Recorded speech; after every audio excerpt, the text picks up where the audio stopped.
Before we start today's show, we want to invite you to stick around at the end of the episode to enjoy a preview of a new podcast that premieres on July 14th.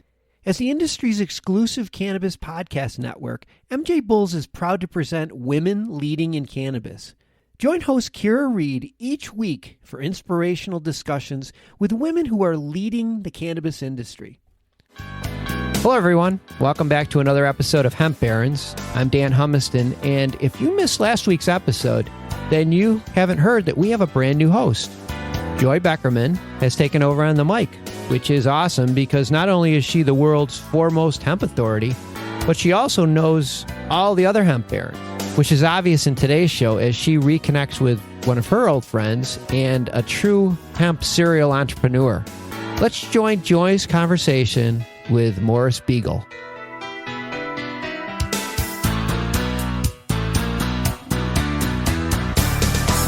Well, hey there, Morris. Thank you so much for being with us today. Well, thanks, Joy. Thanks for having me on. It's great to be able to speak to you on Hemp Barons. You know, we've known each other now for some years, and there are so many things to start with. I just really want to preface this by saying, Morris, your role in not only the national hemp industry, this emerging economy, and for this promising and versatile plant is so important, but also on a global level. The amount of points that you hit and the leadership in so many areas that we benefit from for you is just phenomenal. It may very well be unprecedented. In fact, I think it is. And so many things to discuss, so many projects that you have going on. But let's just start at the top, the one that really brings me the most joy to talk about. And I think you too. And that's NoCo, the Northern Colorado Hemp Expo. You just had your 6th annual one. Could you please tell us about the birth of NoCo and really the exponential growth of that incredible community building event? Sure. Well, we started Colorado Hemp Company in 2012 in Colorado when Amendment 64 was introduced to tax and regulate marijuana like alcohol and basically legalize adult use. And within that legislation, there was opportunity for hemp farmers to start growing hemp in Colorado. And that basically pulled me and Elizabeth Knight into the hemp industry, starting Colorado Hemp Company in 2012. And fast forward to 2014, there was just a need to start doing these events and trade shows and conferences that had education and bringing industry together and educating the public on the differences between hemp and marijuana, but yet it's all cannabis. But here's the whole plant, and here's what we focused on the hemp side. And so in 2014, when we launched it, it was at a small bar in Windsor, Colorado that drew like 330 people. It was packed. It was a great show. I shouldn't say half a dozen. There was a couple dozen speakers, bands, hemp food, hemp beer, couple dozen exhibitors, and it was a really good show. And from there, it's just magnified every year to this last year where we had over 10,000 people and 200 exhibitors in Denver, and it was sold out. And it's just been this energy that continues to grow year after year after year with great people coming together from all different walks of life, all different industries. There's a convergence going on, and it's been great to be part of that and to help facilitate an industry and a movement that's truly going to change the world. And Morris, there are several hemp conferences that go on. NoCo is so unique. It has gotten the Best Hemp Event Award from the Hemp Industries Association for 2 years in a row. You draw people from all over the world. And brother, I have to say that's something, that's you. And that's your spirit and that's your energy, because I walk around these shows, your NoCo shows, and you have a look of joy on your face of such pure happiness. And when people give you compliments and say, thank you, and you're doing such a great job, Morris, you don't even receive that. You reflect it back tenfold on the person who is expressing their gratitude and their congratulations to you for creating that space. And the vibration that you set and the reward that you reap from your true selflessness and love for this plant and sense of duty to deliver on the promise of this plant, it's simply unmatched.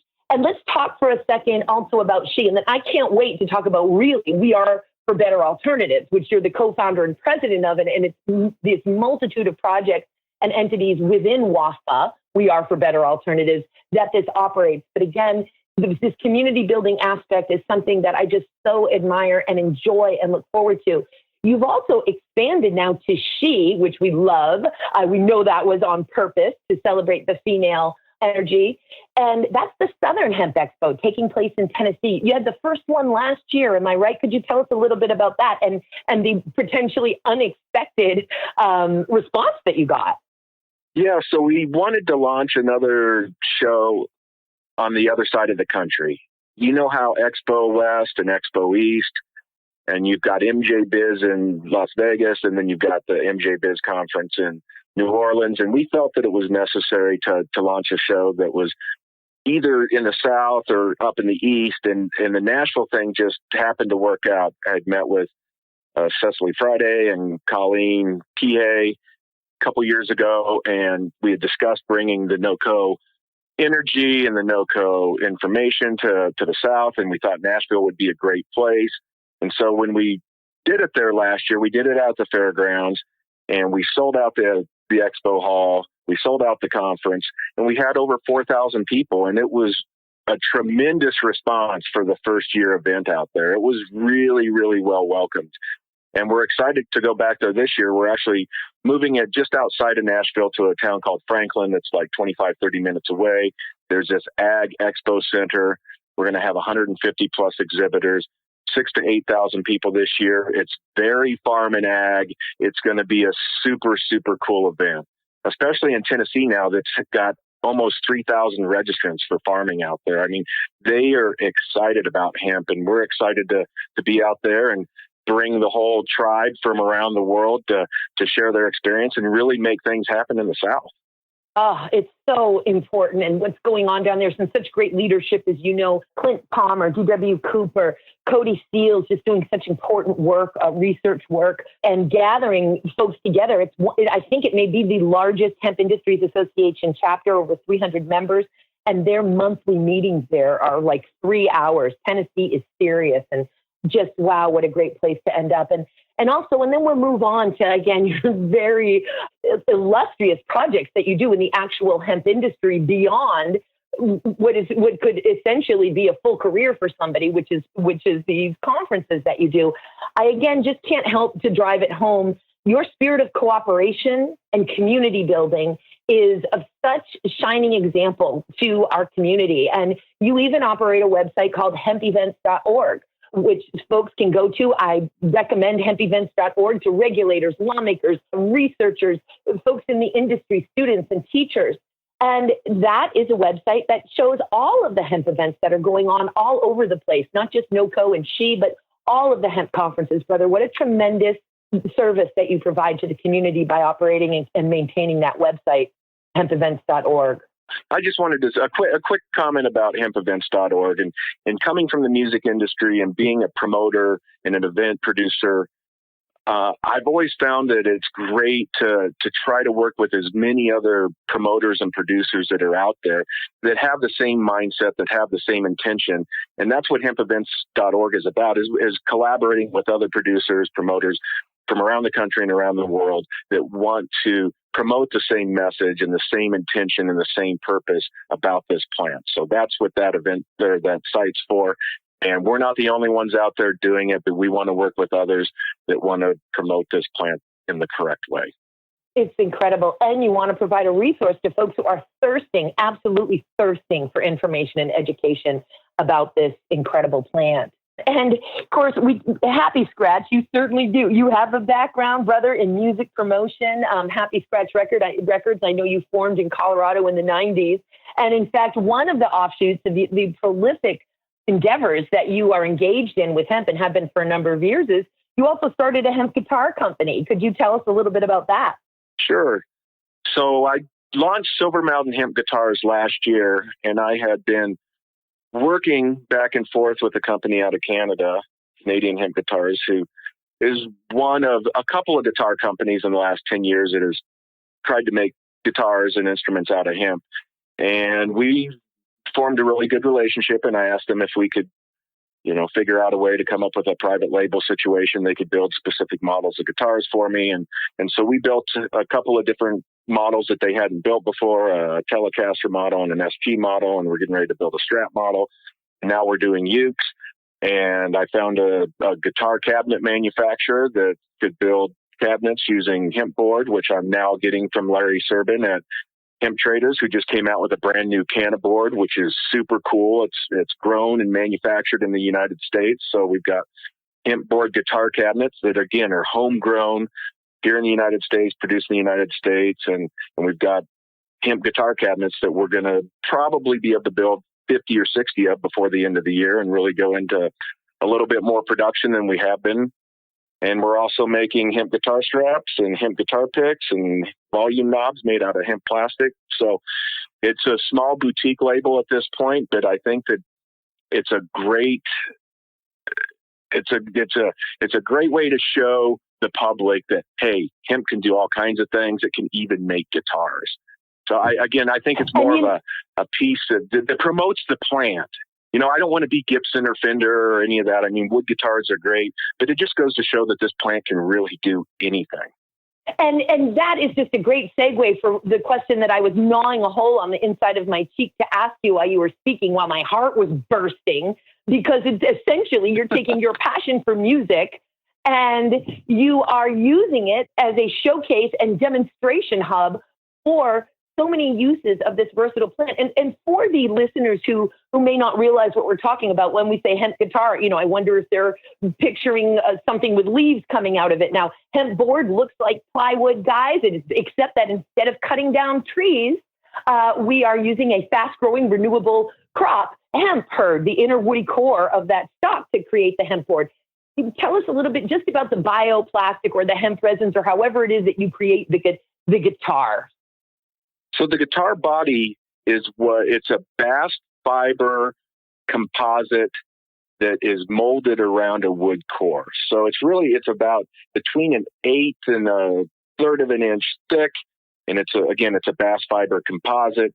And then there's we've been working on different lacquer finishes because it's a tough thing to find a good eco-friendly lacquer. So there's been some prototyping going on there, and I think that we've about got it figured out because there's been some cracking with this lacquer finish over the course of the last couple of years, depending on what environment it goes into. And that's another thing that's tricky about guitars in general, where you go from a humid climate to a dry climate like Colorado and stuff like that. So figuring out all the nuances of the materials is a challenging thing. But they're great guitars. The bodies look super cool. You can see the fiber grain in it. You can color it however you want.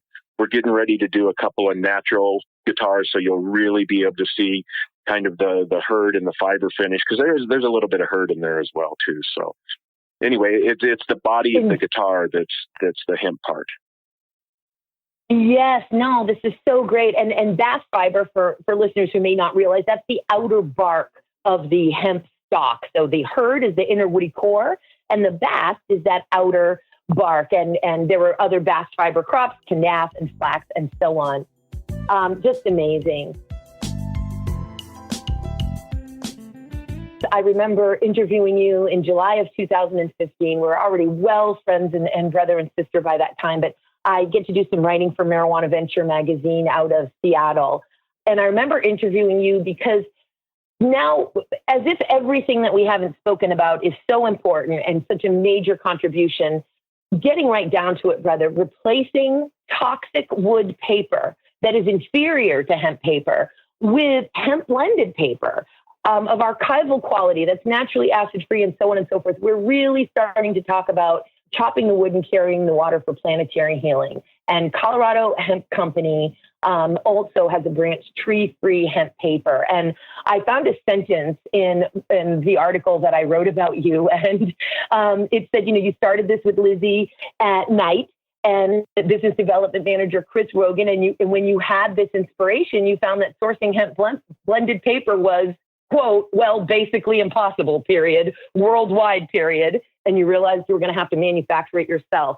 Can you tell us about the challenges of which are all opportunities to build infrastructure. Every challenge that we have in hemp is really just more opportunity to get engaged and to build this economy. But tell us a little about the challenges and then the services that you offer with regard to hemp paper, because they are so in demand, so hard to find. And there are a couple other folks, moving in, but they have limited services and products that they're offering. So could you tell us about Tree Free Hemp, from challenges to the great services that you provide? So when we started Tree Free Hemp, it was in 2013, and I had found a natural paper maker out of California, Greenfield Paper Company, and they were making a variety of papers, including a hemp blended paper. And that's where we first grabbed our paper from and worked out a manufacturing milling deal with those guys. And at that time, the fiber was coming from Canada, and then things kind of dried up in Canada. The subsidies ran out for some of these people that were actually processing fiber in Canada, which, as you know, the fiber side of things in Canada has been problematic for a long time. And they've never figured out a way, and I think they are now, to how to utilize that waste. But when that dried up, then we had to start sourcing material from across the pond out of Spain and out of Europe, because nobody in the United States at this point has been able to figure out how to create a usable hemp pulp. Sunstrand has been working on things. I think that they'll come up with something. Ed Lehrberger at Pure Hemp Technology, we have worked together on creating pulp, and we actually created a hemp stock paper pulp that's under Tree Free Hemp, where we made some 50-50 paper using Colorado grown hemp with Ed's technology, his countercurrent reactor or continuous countercurrent reactor, where they make a really cool pulp, and then we blended it together with some post-consumer waste in Boulder, and there's a company called Bloom in there that's a handmade paper company, and we made some really cool specialty art paper, which we still use for limited edition posters at the events and so forth. But the hemp paper market has been challenging. There's not that many mills left. It's a dirty industry, and we have to retool these mills to start being able to use crops like hemp or canaf or flax, and this material that can go in and replace tree-based pulp. We don't need to be chopping down trees to make our paper anymore. We've just decimated our forests and our ecosystems out there. When you chop down forest for paper, and then you replant like GMO trees and have these tree farms that grow in 8 to 12 years, nothing lives there. They're nothing other than the trees. So we got to get away from this, where we're using crop-based pulp to make our paper and our packaging. And forgive me, because I definitely want to go into those services for my own selfish reasons, and so that other people who are listening will be inspired to replace their toxic bleached wood paper in their offices, in their homes, with your hemp blended paper when they listen. So I really do want us to address that, but I can't help, as we discuss the planet here, it's not just this growing of trees and this ridiculous use of trees. Could you explain to us what lignin is and what the difference in the lignin content in trees versus hemp, and also the need to bleach versus not, and what the dioxins in our water table do?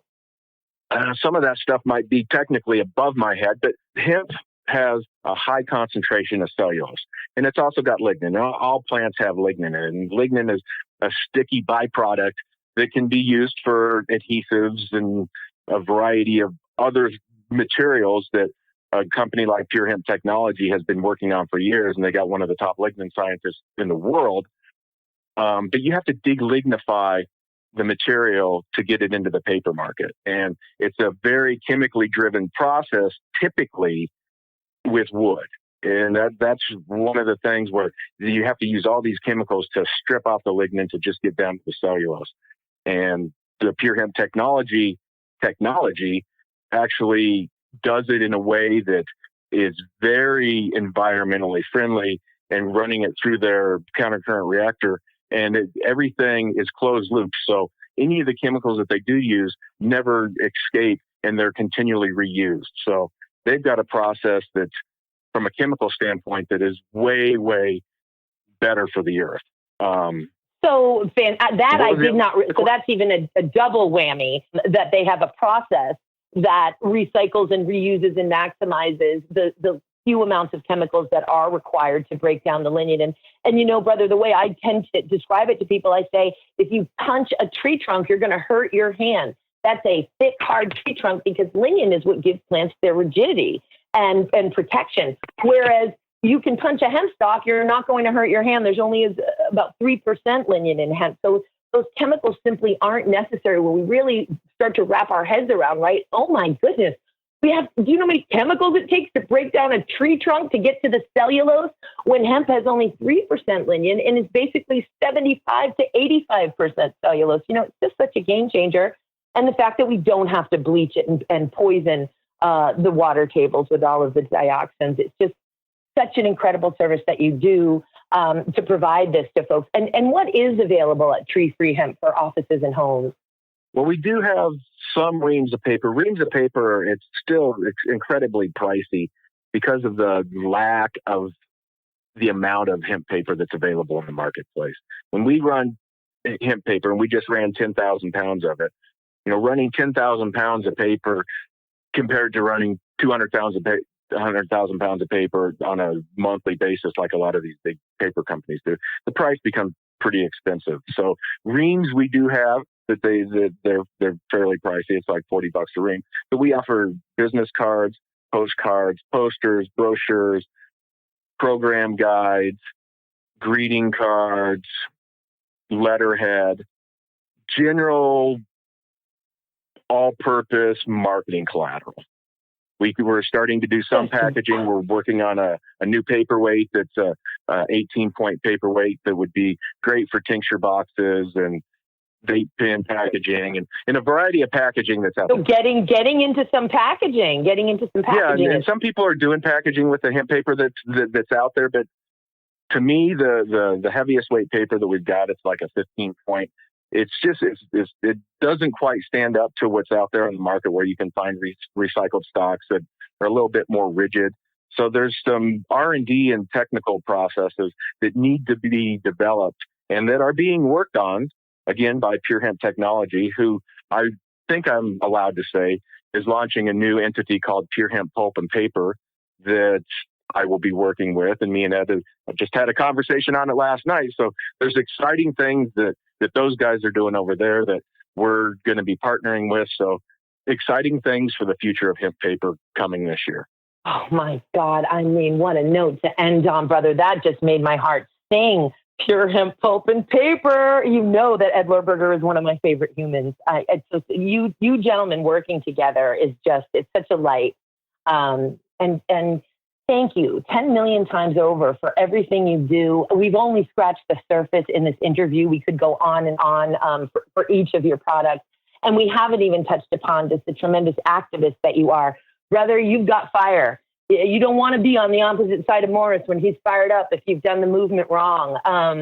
You're just an amazing soul. We're so blessed to have you. Anything that I can ever do for you, you know, you can always call, brother. Just so many folks that appreciate you and lift you up so much. Thank you for being on the show today. And thank you for everything you do in our Morris. Well, thank you, Joy. And feeling is mutual. You are a rock star and a queen for the hemp industry. You put out positive light and great information, and you're collaborative. And that's what this industry needs: purpose, intention, and there's a great group of us that have stood up to make a difference in this world, and it's great to be a part of it. God, each one teach one. We'll just keep going. Morris, thank you again, brother. Have a great rest of the week.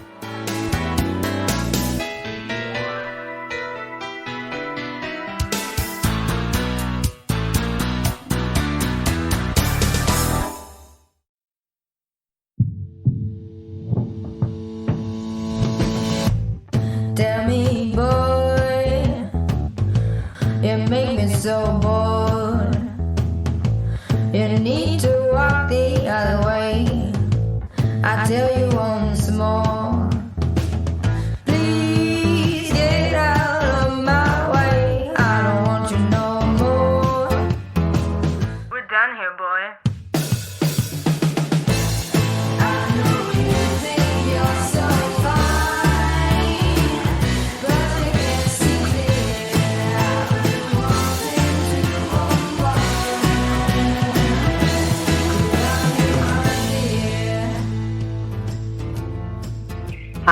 My name is Kira Reed, and I'd like to invite you to be inspired by the women who are leading in the cannabis industry. Each week, we will discuss empowerment, leadership, and what it means to be a woman in charge in marijuana, hemp, and CBD. As the founder of the Women Empowered in Cannabis community, I have had the great pleasure to get to know many brilliant and talented women who are CEOs, executives, politicians, advocates, and community leaders that are focused on creating a cannabis economy that is just, fair, and equal. We'll learn how these women make decisions, how they navigate a predominantly male industry, and what they're doing to level the playing field for women. I hope you'll join us.